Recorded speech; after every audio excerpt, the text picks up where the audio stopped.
ఈరోజు మనం పెసరట్లు చేసుకుందాం.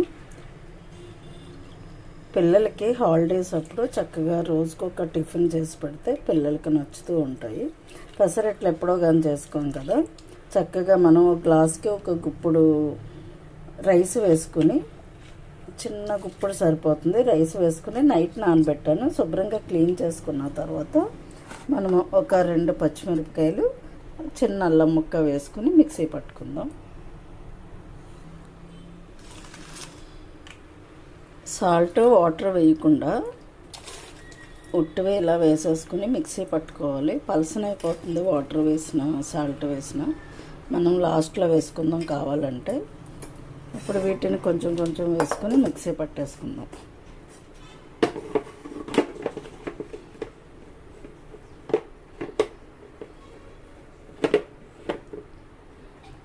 ఇప్పుడు ఇది మిక్సీ పట్టేసుకుందాం.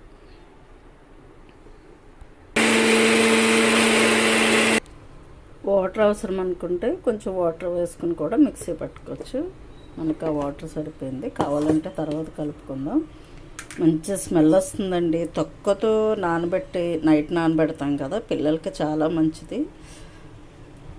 తొక్కతో ఇలా వేసిస్తే పిల్లలకి అల్లము, ఒక్క పచ్చిమిరపకాయ పిల్లలకి వేసేటప్పుడు ఒక పచ్చిమిరపకాయ వేస్తే, మామూలుగా వేస్తే తినరు కదా.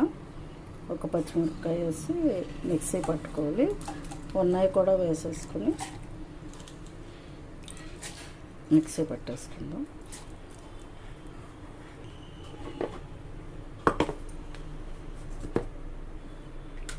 కానీ క్యాప్ తీస్తుంటే భలే స్మెల్ వస్తుందండి. అల్లము పచ్చిమిరపకాయలు వేసాం కదా, ఇలా మిక్సీ పడుతుంటే మంచి స్మెల్ వస్తుంది. ఇప్పుడు దీంట్లో మనం సాల్ట్, కొంచెం వాటర్ వేసుకుని ఈ బ్యాటర్ సరిగ్గా కలుపుకుందాం. మనకు దోశలు వచ్చే విధంగా కలుపుకుందాము.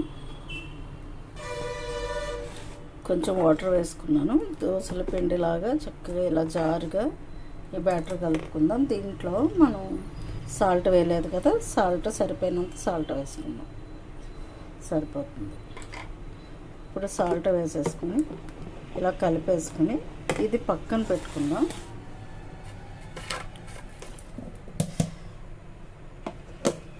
పక్కన పెట్టుకుని ఇప్పుడు మనం ఉల్లిపాయలు, పచ్చిమిరపకాయలు కట్ చేసుకుందాం.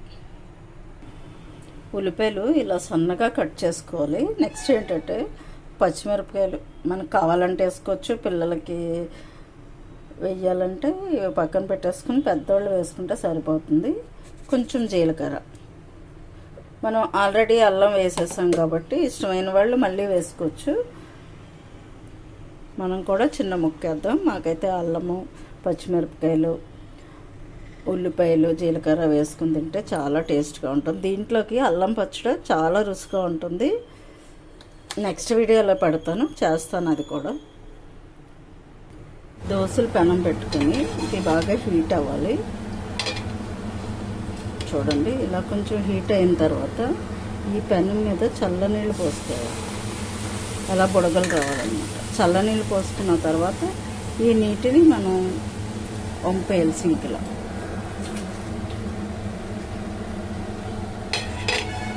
సింక్లో వంపేస్తే ఏంటంటే ఇదంతా క్లీన్ అవుతుంది, దోశ బాగా వస్తుంది అన్నమాట.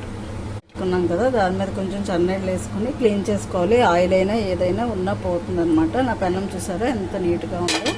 ఇప్పుడు మనం పెసరట్లు వేసేసుకుందాం. కొంచెం హీట్ అయింది కదా, చిన్న ఆయిల్ వేసుకుందాం. ఒక పించ్ ఆయిల్ వేసుకుని ఒక ఉల్లిపాయ చిన్న ముక్క కట్ చేసుకుని తర్వాత నుంచి వచ్చేస్తుంది. ఏదైనా నాన్ స్టిక్ కాబట్టి వచ్చేస్తుంది అంటే ఒక్కసారి ఇలా మనం రుద్దేసుకున్న తర్వాత దోశ వేసుకోవాలి. సరే, ఇప్పుడు మనం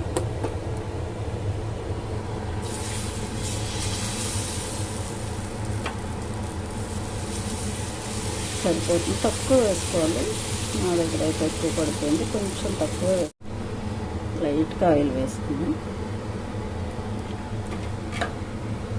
ఉల్లిపాయలు, పచ్చిమిరపకాయలు కట్ చేసుకున్నాం కదా, మనకి ఎంత తింటామో అంత చక్కగా ఇలా వేసేసుకోవాలి. కొంచెం 4 పచ్చిమిరపకాయలు, చిన్న జీలకర్ర, పెసరపప్పు ఏంటంటే పట్టు ఉబ్బుతుంది అది ఇది అంటారు కదా, జీలకర్ర వేసుకుంటే మనకి ఆ ప్రాబ్లం ఏమి ఉండదు. ఇలా కొంచెం బాగా ఎర్రగా అయిన తర్వాత మనం తిరగేసుకుందాం.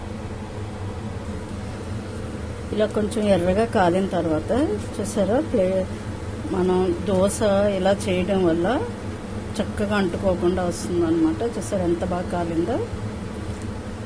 ఇక మనం రెండో వైపు తిరగేయక్కర్లేదు.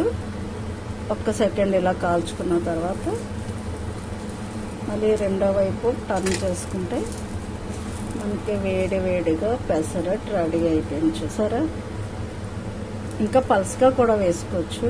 ఫస్ట్ అట్టు కదా కొంచెం అలా వేసాను, సెకండ్ నుంచి చాలా పల్స్గా వస్తాయి.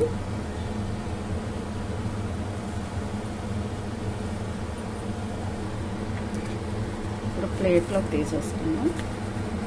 జాగ్రత్తగా ఇలా ప్లేట్లో పెట్టేసుకుందాం.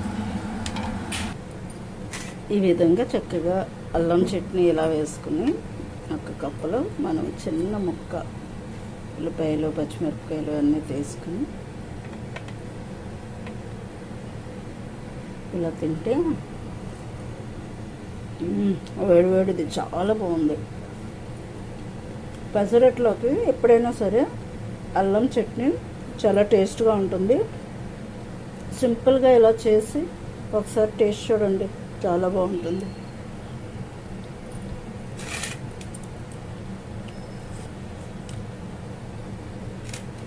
ఆ వీడియో మీకు నచ్చినట్టయితే లైక్ చేసి ఒక సబ్స్క్రైబ్ ఇవ్వండి. Thank you for watching.